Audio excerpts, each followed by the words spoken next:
Welcome to Amir Shakti 5858 War and Love Reports. I am Amir Goodman.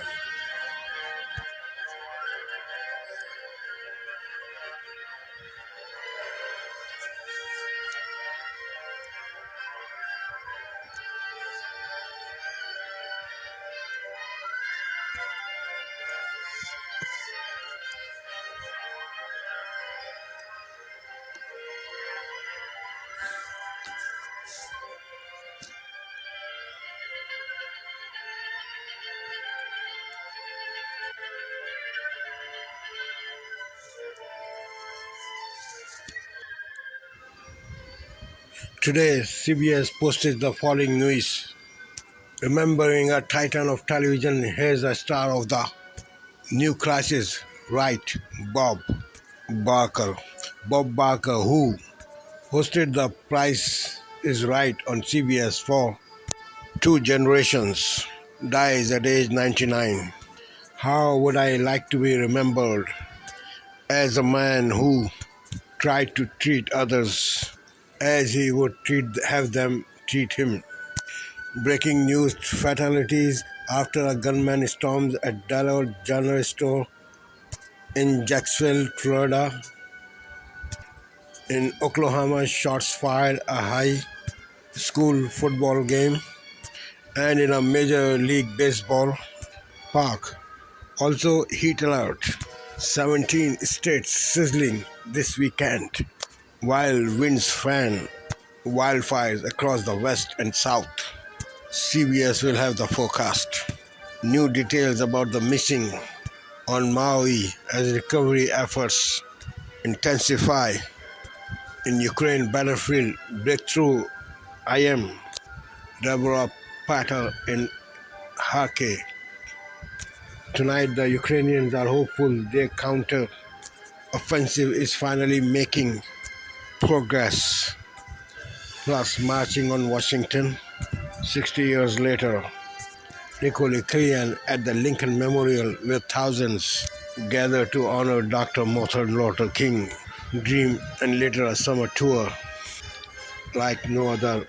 This mobile clinic helping people and their pets in vulnerable communities across the West. These were the CBS headlines today, and now we will watch the news in detail. Let's watch it.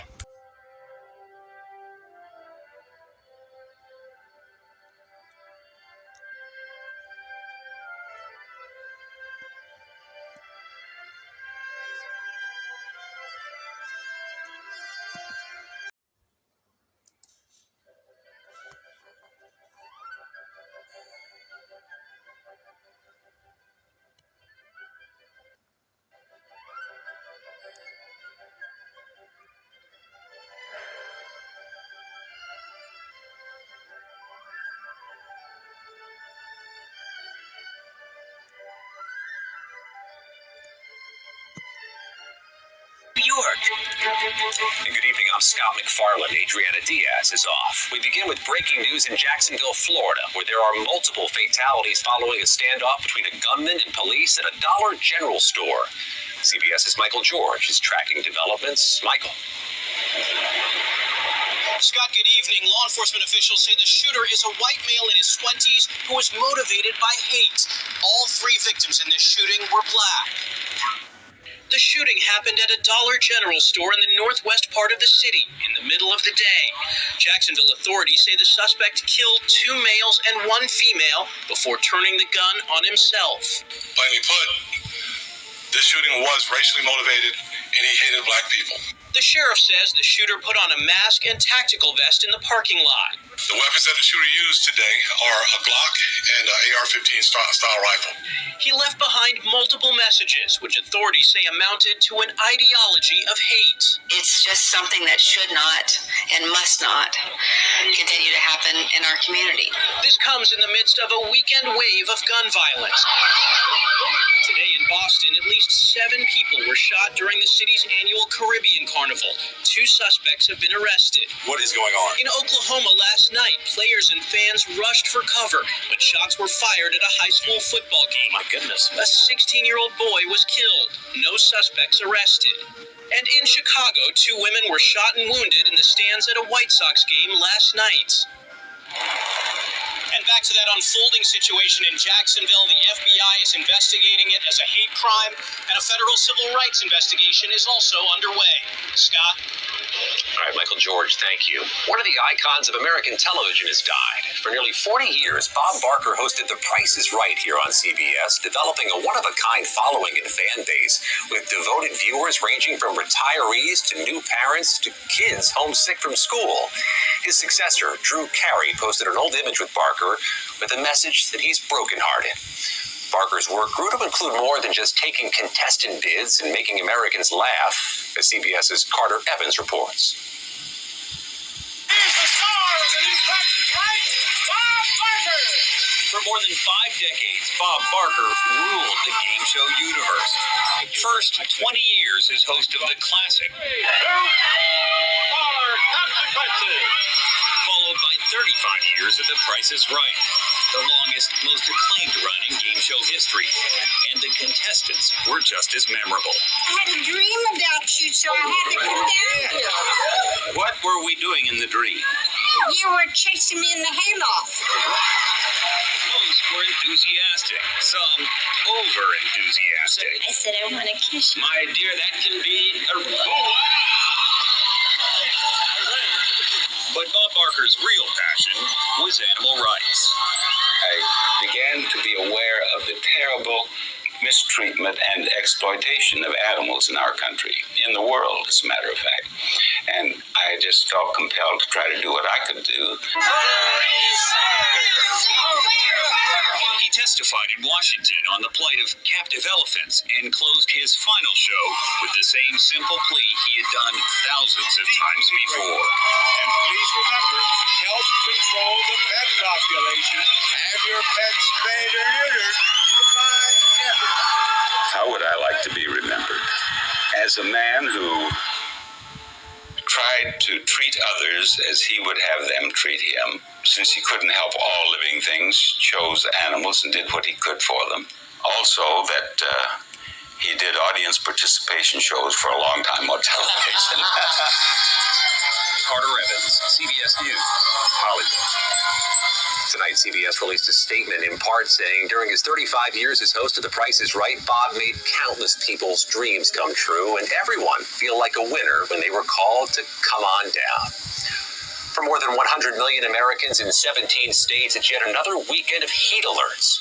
Whipping winds are also fueling flames of nearly 80 wildfires across 14 states, including this blaze, the worst in Louisiana history. For the latest, let's check in with meteorologist Paul Goodloe from our partners at the Weather Channel.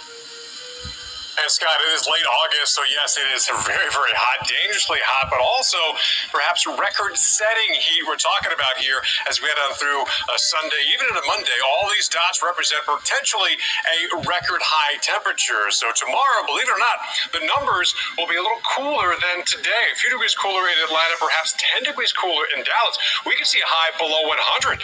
It's been a while since we've been that cooler, if you can talk about 98 being cooler, certainly compared to today. But we're also looking at much of the Ohio Valley, the Northeast, New England, comfortable temperatures as you end out August here, but also August notorious for tropical activity. We're keeping our eyes here across the Western Caribbean, Gulf of Mexico. Is a good chance this area disturbed weather could be named Idalia as this moves towards the western parts of the Caribbean, northern and eastern Gulf of Mexico as we head into this week, potentially making landfall sometime by midweek, maybe in Florida. Stay tuned. Scott? Paul Goodloe at the Weather Channel. Tonight, the death toll from the devastating fires on Maui still stands at 115. But within a day of authorities releasing a list of names of those still unaccounted for, more than 100 people were reported to actually be safe. CBS's Ben Tracy's on Maui tonight with the latest. Ben, good evening. Good evening. The FBI says they still have to verify that those people are actually accounted for, and they do caution that other people will be added back onto the list over time. In the meantime, they have made progress on the grim search for human remains. Officials say 99% of Lahaina has now been searched, and teams from FEMA are rechecking areas to make sure they have not missed any human remains among the ash and rubble. We are making recoveries, and we're doing everything we can to make as much of a recovery of a human being as possible. After days of searching offshore for those who may have jumped into the water during the fire, Navy divers have recovered cell phones and even a purse, but no bodies have been found. Several hundreds of people are thought to still be unaccounted for more than 2 weeks after flames destroyed more than 2,000 homes and businesses in the historic town of Lahaina. We care about every single person on that list, and we will not rest until we know how each of those people are doing on that list. As soon as it started, many here simply cannot believe how quickly and how much their lives have changed. There's no one I know who's not affected by it. If they haven't lost their house or their family, they've lost their friends. If they haven't lost their house, family, and friends, they've lost their job. But on a hillside above town, a group of teachers built this makeshift Hawaiian altar, trying to find purpose in all that's been lost. We're creating a place where people can go to have time, quiet time, to think, to ponder, to be grateful, to be sad. It could be quite some time before people are able to return to Lahaina to see what remains of their town. First, they have to clear out all of the hazardous materials, and then the town, Scott, has to pass 2 different inspections to make sure it's safe. Ben Tracy, thank you. Now to Ukraine. The country's counteroffensive against Russia has been bloody and slow, but there has been a battlefield breakthrough, as CBS's Deborah Pata reports from Kharkiv. This is not the first time this Ukrainian brigade has raised the flag on newly liberated territory, and they hope it won't be the last, but it is significant. They believe they've broken through the most difficult of the Russian fortifications in the south and will be able to move forward more quickly. Our goal is the Sea of Azov, Assault Commander Skala said. I don't want my guys to think that they can relax now. For nearly 3 months, this offensive was reduced to a painstaking crawl across heavily mined fields. But now, they're through the first line of defense. Ukrainian SEALs also helped clear the path to Robotany. It's been weeks of sustained, brutal fighting. A drone, get down, warns this soldier. They've had near misses and taken direct hits. I've stepped on a mine, this soldier screams. His unit rushes to wrap a tourniquet around his leg before hoisting him onto the vehicle and racing out of there. But the drive back to safer ground is just as perilous.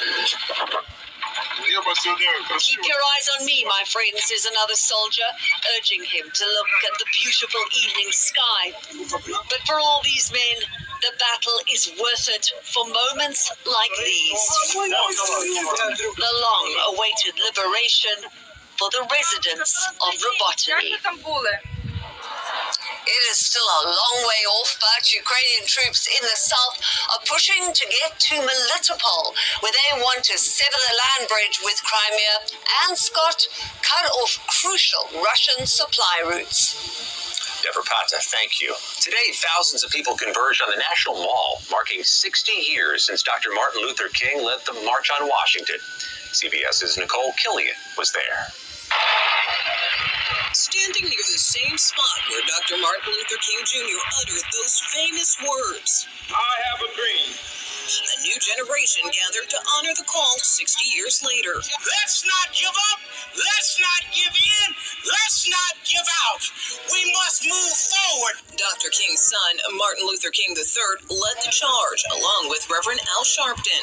We're the children of the dream. Let us march in the name of the dreamers. And 91-year-old civil rights leader Andrew Young, an aide of Dr. King. Martin Luther King said then, give us the ballot. And then he moved up and said, but I have a dream. but he gave his life for that dream. Even though the crowds may not be as large as they were in 1963, the sentiment is the same. This is a march for racial and social justice. Thousands marched from the Lincoln Memorial to the King Memorial. This is a big way to honor the legacy of Martin Luther King. From college freshman Audra Holfith to these three women who came to the original march in their teens. Well, it was much like today, except it was shoulder to shoulder. People we could barely walk. And we could not stay in hotels because they were segregated at that time. I heard Martin Luther King. I didn't really see anybody famous or anything like that, but it was just, I was just here. It was just being here. The most memorable part was we put our feet in the reflection pool because it was so hot. And the fried chicken and the potato salad and the Kool-Aid that we were anticipating eating, but it all stopped when we heard Dr. King speak. Monday is the actual anniversary of the march. The King family is expected to meet with President Biden and Vice President Harris to commemorate the occasion. Scott? Nicole Killian at the Lincoln Memorial. Straight ahead on the CBS Weekend News, trailblazer astronaut, the veteran Marine combat pilot, and mom now rocketing into space. Full power, and lift off. Go Falcon, go Dragon, go Crew 7. This morning in Florida, NASA and SpaceX launched a crew of 4, all from different countries, to the International Space Station. The mission's commander and the only American on board is NASA astronaut Jasmine Mogbelli. She's a veteran Marine combat helicopter pilot and a mother of twin girls, making her first trip to space. CBS's Mark Strassman has more. Jasmine Mogbelli, stuck on the stars and on making her dream happen in the cosmos. I always knew I wanted to be an astronaut. You've been playing the long game since you were in 6th grade. Yes, it's pretty funny because in my 6th grade yearbook, that there's that page of what everyone wants to be, and mine says astronaut. Astronaut camp as a teenager, the daughter of Iranian political refugees. College at MIT. She played 3 sports, including basketball, and with space in mind, studied aeronautical engineering. Then a gutsy career as a Marine attack helicopter pilot. More than 150 combat missions. Part family tradition, part service to country, part in service to those space dreams. I never wanted to close the door to becoming an astronaut, and military service certainly was not closing that door. 3. A karmic clarity brought Mogbelli earlier today to this door. Lift off. Go Falcon, go Dragon, go Crew 7. The hatch of a SpaceX Crew Dragon. A 40-year-old mother of 2 commanding an international crew of 4. The fact that humans go to space at all is still really mind-blowing to me. And what about that view? Yes, the view back at Earth. Every astronaut I've talked to has said looking back at Earth changed their perspective. I can't imagine what that's like for the first time. I even remember seeing the Grand Canyon for the first time, and I thought that was incredible. But looking back at our home planet from space, I just can't imagine. Looking down on Earth, looking up to the universe of possibilities. We as humans can't help but explore. I also think it's really important in inspiring the next generation. To her, this morning's launch was about all that. Determination, exploration, inspiration, especially to the next generation of girls, like her twin daughters, Zelda and Estelle. When they see the diverse crews that are going up there, they realize they can be a part of this. Whether it's becoming an astronaut or something else, they realize they can do it as well. Like Mogbelli, who has always had her eyes on the stars. Mark Strassman, CBS News, Houston. The biggest search for the Loch Ness Monster in more than half a century is underway this weekend in Scotland. Hundreds of people are taking part in the effort to capture evidence of Nessie's existence using drones, infrared cameras, and underwater microphones. The modern monster's legend dates back to 1933, when reports first surfaced of a whale-like creature in the lake.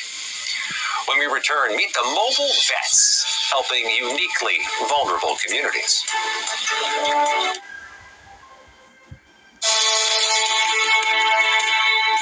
We end tonight with one of the late Bob Barker's passions, care of our Pets Weekend Journal. Ann Makovic from our CBS station in San Francisco introduces us to a group of veterinarians and volunteers who've spent the summer helping those in need. Okay, done. We're done. It is rarely a fun visit, but for people who love their pets, we know a trip to the vet is integral in helping our best friends live long, healthy lives. So she should be good to go for the whole year. But the stress a pet goes through at the vet is nothing compared to some of the bills those trips can produce. And for some pet owners, the cost is just too much. She needed her shots, and I wanted to try something new for her. Urania is one of dozens of people taking advantage of the L-Vet Project swing through the Bay Area, offering free vet care, vaccinations, food, and supplies to the pets of the unhoused and street pets in vulnerable communities with the help of local vets. So I saw they called for volunteers. They needed help from, folks who are licensed in the state, and so I volunteered. A huge help, especially with the national shortage of veterinarians and an economic climate that can put healthcare out of reach. Max is glad to bring it right to those who need it. He's a college student from New York, and driving this mobile clinic is his summer job. These animals, they just bring light to a lot of people's lives, and I'm happy that I can help other people, and I can help these animals who are in these circumstances, because nobody deserves to go without vet care. No animal does. For Liz, it reminds her of a quote she's heard. Giving is living, and I believe it. That is, I always feel great after I volunteer. Jeez. These pets are feeling great after it's all over and they get their treat at the end, and their guardians have one more stressor off their plate. The doctors are caring. They work really well with the dogs, and they're really lovely. Thank you for watching and privilege of your time. This is Amir Shakil 5858. I am Amir Woodman. Have a good life.